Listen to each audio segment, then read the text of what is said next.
So there's a problem coming up in India. People can't read, people are literate, the literacy rate is rising, but people don't read to sit with it. They read to memorize, they read to give exams. Sitting with a book, understanding what the writer is saying, actually having an opinion about the book is gone. Because as soon as we read a particular text, we don't even form our own opinion about it, and we just go directly to Goodreads and check what the book meant and what other people are saying. On that basis, we form our own opinions. Reading of long articles has absolutely vanished. Students are not reading newspapers, students are not reading long articles, and reading books feel tiring to them. Reading books has been limited to one library period per week in schools. Everyone has decided to blame the phones for this lack of attention span, but let me tell you, this started way before the phones existed. I'm a teacher, and I have seen students who are in 10th standard and 12th standard, they score 90%, 92% marks, but when it comes to reading, they actually can't read. When I ask them to read, explain what the paragraph meant, they can't do it. Now, I'm not talking about how intelligent the student is. I'm talking about the ability to read and understand what the text actually means. Our students are reading, our students are becoming literate, gaining government jobs, but think of it, do they actually read, understand, form an opinion, or do they read to memorize stuff, or do they read to give exams? Reading has been limited to marks. As we grow up, even in my college, I faced the same exact thing. Mostly all degrees have 6 semesters. One of the 6 semesters had a book review that also had marks attached to it. So think of it.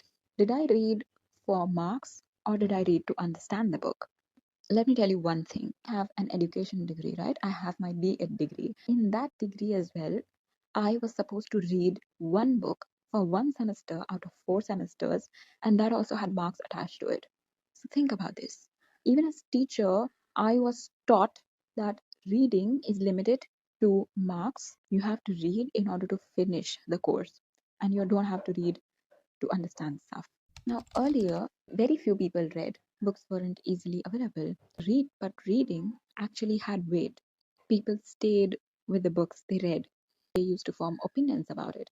And the books actually had an influence on how the person thought. Now, reading has been tied to exams from childhood.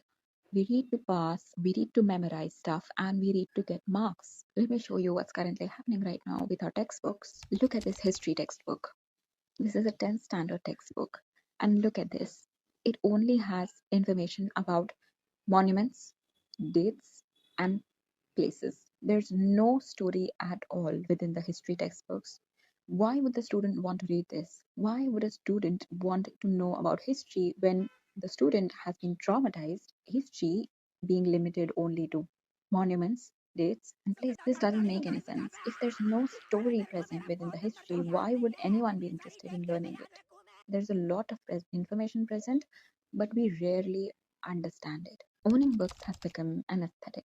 If you scroll through Bookstagram, you'll see many influencers having a big shelf of books behind them. Celebrities have started showing off books they read, and reading has become an aesthetic. Everyone is reading, but there's actually a problem with it.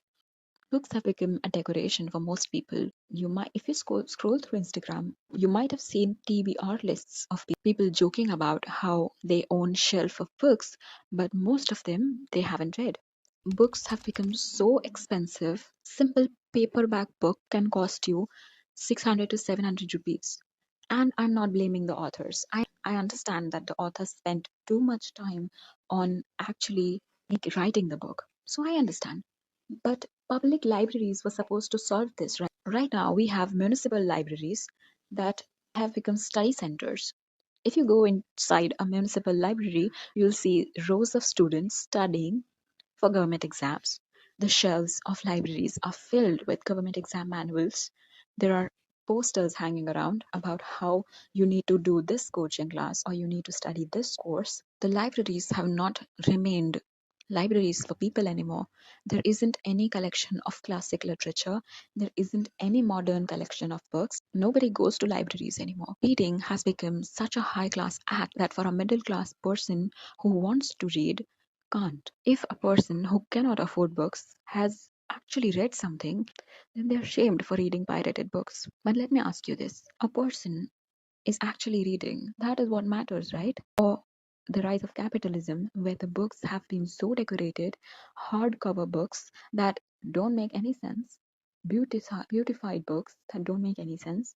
Is owning beautified books important, or is reading important? Buying books has become the new norm.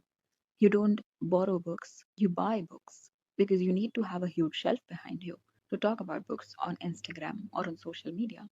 A poor person who actually wants to read cannot read because reading is not for them. It's for the high class people who can actually afford 700, 800 rupees books. Now, I'm not saying that we don't read.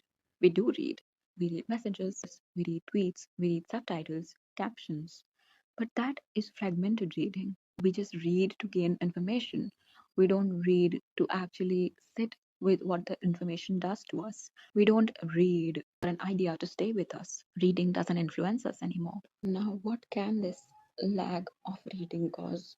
It can cause our attention spans to shorten. Reading becomes difficult. We don't have our own opinions. We can't argue. Disagreements become emotional very quickly. People just rely on summaries. There's a rise of apps that they actually summarize the books and people just read the summaries of the books. And think about it. Who controls the summary? What can our future look like? The problem isn't illiteracy. We're all literate. The literacy rate is rising. The problem is impulsiveness. How impulsively do we make a decision? Now think about this question to yourself. Were we ever readers? Reading once mattered. Reading can still matter. I urge you to read things that you are interested in. I'm not asking you to just read political books or non-fiction books or self-help books. I'm asking you to read whatever you want. History, philosophy, fiction, whatever you want. And I urge you to read slowly without being performative. Reading makes you harder to fool.